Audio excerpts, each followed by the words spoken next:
When it comes to skiing, the Alps have some of the most spectacular scenery and largest resorts anywhere in the world. I decided to take a trip out to Italy and explore Dolomiti Superski and see it for myself. During the Olympics, it was spectacular, but my goal was to ski. The Sellaronda is this circular route that encompasses the entire mountain and covers 6 different ski resorts. My goal was to start at Marmolada, ski to Araba, go around clockwise, and then take a side chute out of Val Gardena to check out a waterfall, returning to the Sellaronda, going through Alta Baldia, ultimately back to Araba and up and over the last ridge into Marmolada, where I would end my day. I had a little over 8 hours to go, and I started out the second cable car ride of the day up this spectacular mountain face first thing in the morning on a bright, clear day. This is about as good as it got, and these views speak for themselves. We cruised up 3 different legs to get to the top of the mountain. This was leg number 1. Leg number 2, and here I am having a little fun connecting my camera to my ski pole so I could get a view from out the window and show you how the climb out was all the way to the top. At the top, once we got there, 360-degree panoramic views as far as you could see. Looking to the south, you could even see all the way out to the Adriatic Sea. And then looking west, and then going back and looking north, where I was able to view the run I was about to take. Time to go check it out for myself and see exactly how it's like to ski 5,000 vertical feet down from the top of Marmolada, which is the highest point in the Dolomiti Ski Complex. Cruising down, the snow was incredible.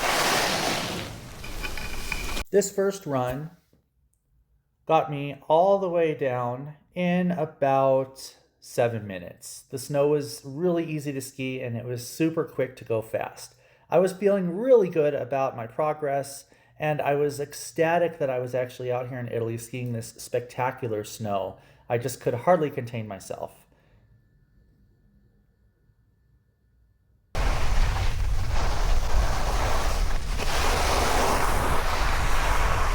And that's it, the Marmolada, top to bottom. Wow. Excited, I went on this next lift ride up to the ridge that fed into the Sellaronda itself. About 45 minutes after I started my day. Time to cruise down yet another beautiful run down Araba and into the valley, where I would take my first couple of lifts that are part of the actual Sellaronda network itself.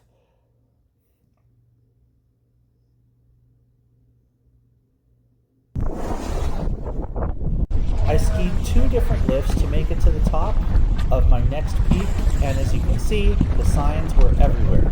Orange for clockwise, green for counterclockwise.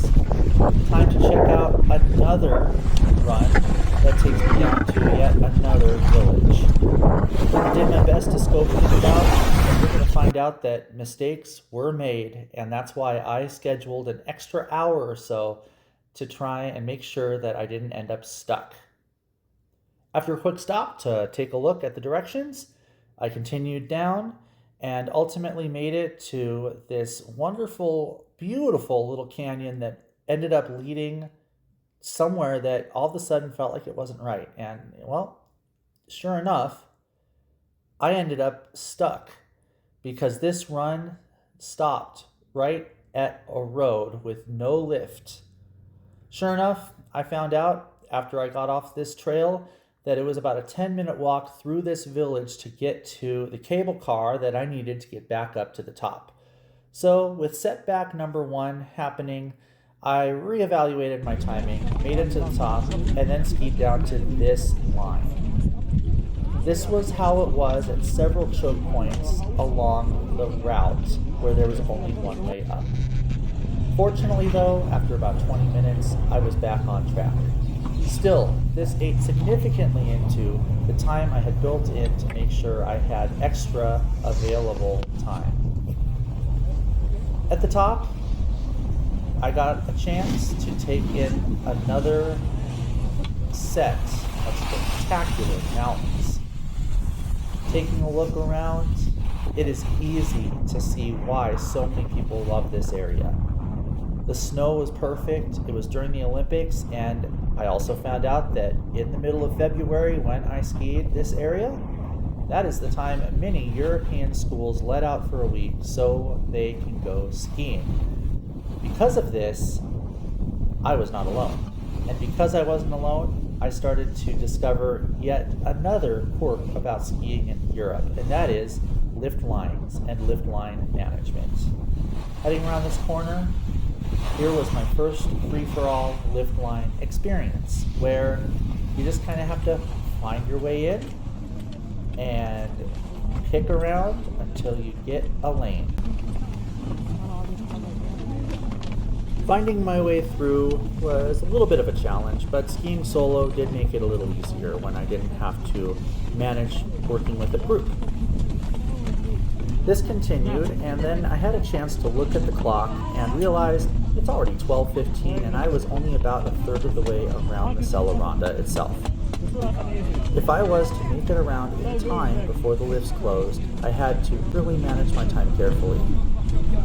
Continuing, about 5 minutes later, you can see how it was. People just found openings and pushed their way in. Sometimes this can be a little inefficient because not all the chairs are filled, and sure enough, the chair position right to the left of me was wide open, which, as an upside, gave a little extra breathing room and space after that really crowded lift line experience. Every single time you ride a lift in Europe, the bar instantly goes down. It's not like in the US where it is an optional safety accessory, it is mandatory.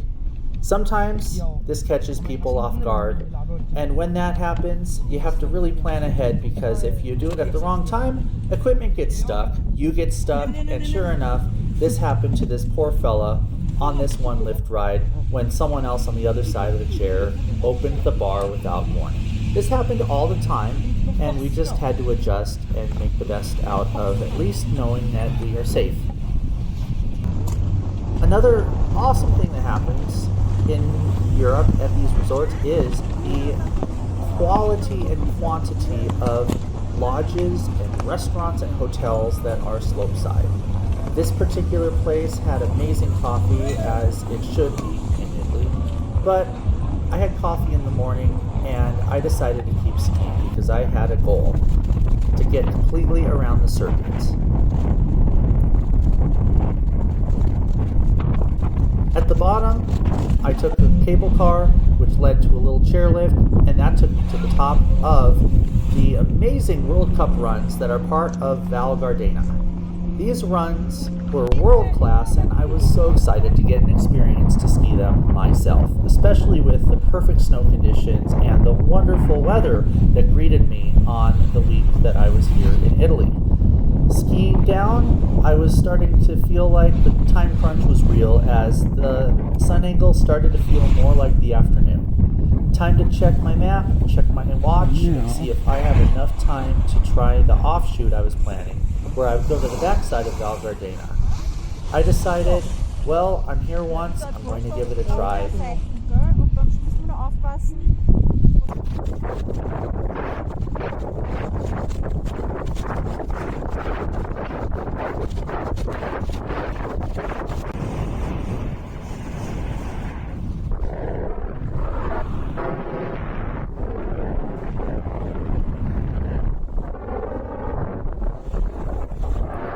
These lifts also had very interesting setups where you had to take your equipment off, walk certain distances, and in the case of this particular lift, walk across a creek, around a corner, and through part of a village to get into the actual ski lift itself.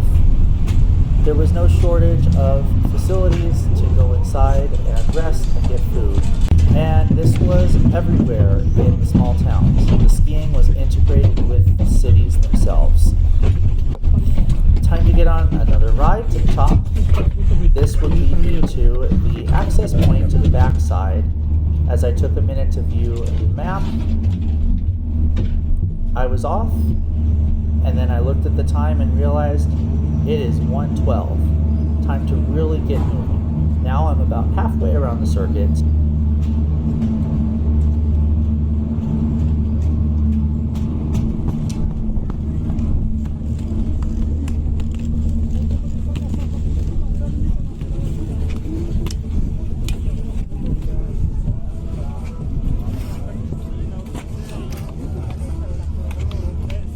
The US runs are just free and open with a possible little fence or line to tell you that there's a hazard. Here, they are full-on gates that put you in spots where you can't just zigzag cross a run. Because of that, I got funneled into this unfortunate spot where I was forced to take this lift ride up, and this set me back even more.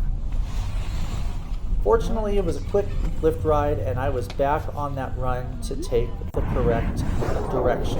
Not right, but left. Going left and cruising down, I ended up spinning into yet another town, and this town was different because it had an underground train. This funicular was across the parking lot, so I dismounted my skis, walked across the lot, and experienced yet another very interesting way to get up the mountain, and that is underground in a sloped funicular car. As I was experiencing this, I had plenty of downtime, and I looked at the map yet again and started to feel like, well, maybe this wasn't the best decision.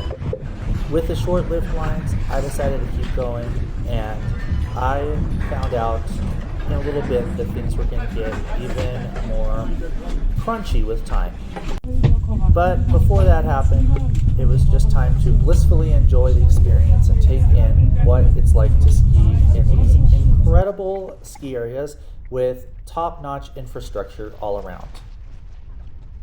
4,000 vertical feet of a climb later, I'm up at the top of Sellaronda, which takes me to the beginning of a 10.5 kilometer run that goes all the way down to the base of the backside of Val Gardena. This is a world famous run as well, and it's well signed all over, so I had to check it out, and even though it's getting late, the La Longia was waiting for me. Check out the cruise that I got to take all the way down. In addition to skiing yet more amazing scenery, this run was known for going into a natural canyon where there was a natural waterfall that came right out to the snow itself.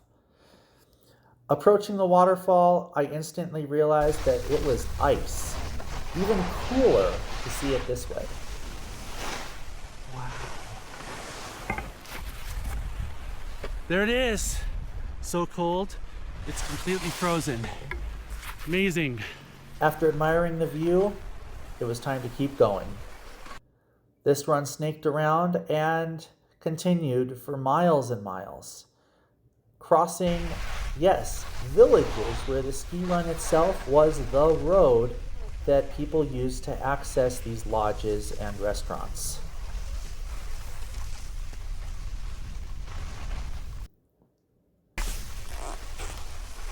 Beautiful. Sometimes it's not the friendliest run for snowboarders towards the bottom as it got a little flat, but they weren't complaining, neither was I, and before we knew it, we were at the bottom, ready to get to the top yet again. This run was well worth it, even if it means I got really late in my schedule.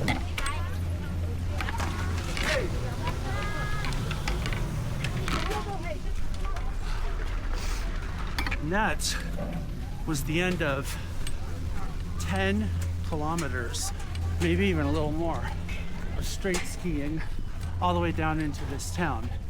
And this is also the furthest away that I will end up on my journey, because now I need to take the Sellaronda back to my point of origin.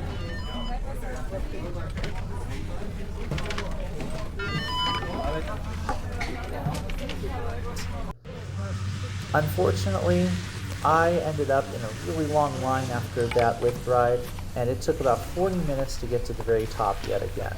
As you can see also, the sun angle is lowering and it was getting late in the afternoon. So back at the top of those World Cup ski runs at Val Gardena, it was time to look across the ridge to where I just came from, far on that far side, and cruise down to return to the Sellaronda, where I will go as far as I can go within the time I had. Making it to the bottom and getting back into this beautiful village, I noticed that we were corralled by yet another fence at the end of the ski run just to get off the snow and into the village. This led to a choke point. It took a few minutes to get down, and this was simply because there was only one way to access the road. Because everybody went the same way, this little feeder trail was extremely icy, and I almost felt like I was climbing Mount Everest, feeling like we are all in line. Slipping and sliding down was the easiest way. Unfortunately, the person behind me found that out the hard way.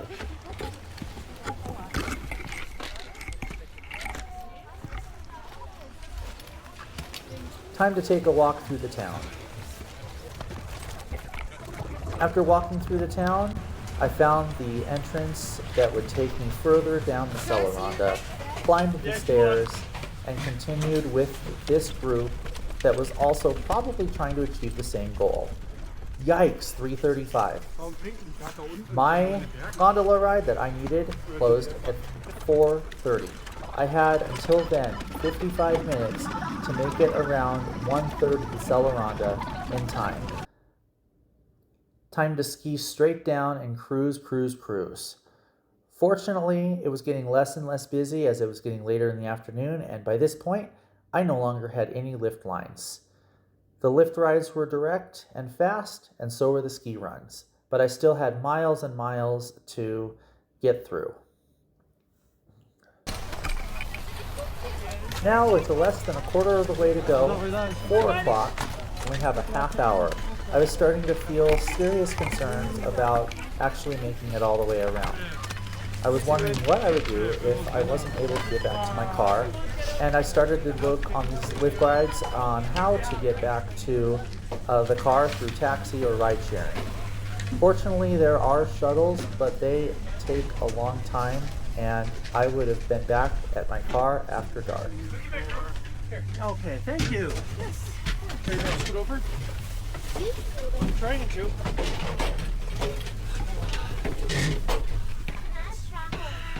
What? Yeah, you guys all order a little bit of chocolate. Climbing up to the top, I was just one ridge away from making it back to my point of origin. At this time, it was around 4:15, and time was really getting tight. I wish I had that hour of extra buffer I was accounting for earlier in the day. But if it wasn't for that hour, it would have been hopeless.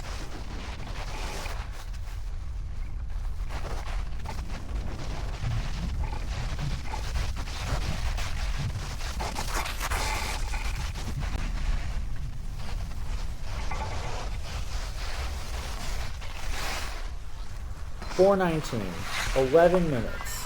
That includes this lift ride, one run, and then another short lift afterwards. It was going to be a photo finish if I was to make it in time. As I climbed, once again, I double checked my options because I wasn't sure if I was going to make it, and I needed to know what I'd do if I didn't finish the circuit. Looking straight ahead, the ridge line that got me back to Marmolada and my car was tantalizingly close. It was down to the wire. And skiing these late afternoon conditions, I couldn't quite go full speed because it was getting a little slick and a little firm in the afternoon as we lost that sun angle, and with how busy it was earlier in the day, the snow got quite bumpy by this point in the afternoon as well.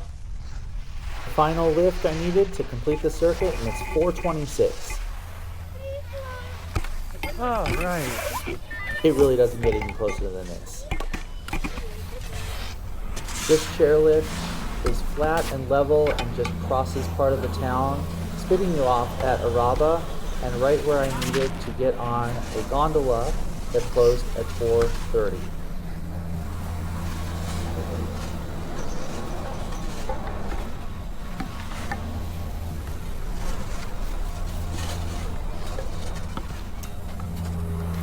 So when I get off this lift, I will have officially closed the entire loop, the Sellaronda, along with a side chute and some unexpected long lift wait times. However, we have made it almost. Whatever happens, just enjoy being where you're at and take in the surprises that come with the spirit of going on adventures. Back in Araba, I have just officially finished the circuit at this point, but I still need to take that offshoot back to my car. Is it still open? Yes, 4:30 p.m. Just made it by the skin of my teeth. I hightailed it down. Even though I had nothing to worry about anymore, I was still full of adrenaline and super excited that I made it. It was incredibly exciting to make it through the circuit and experience all I saw. The whole Sellaronda experience with the two offshoots totaled 46,000 vertical feet over a total of 45 miles in about 8 hours of total skiing. It is something I would definitely do again, but I highly recommend making sure that you're very careful with the timing in the side runs. Like and subscribe, and watch my next video where I attempt doing the Sellaronda going the complete other direction. Thank you for watching.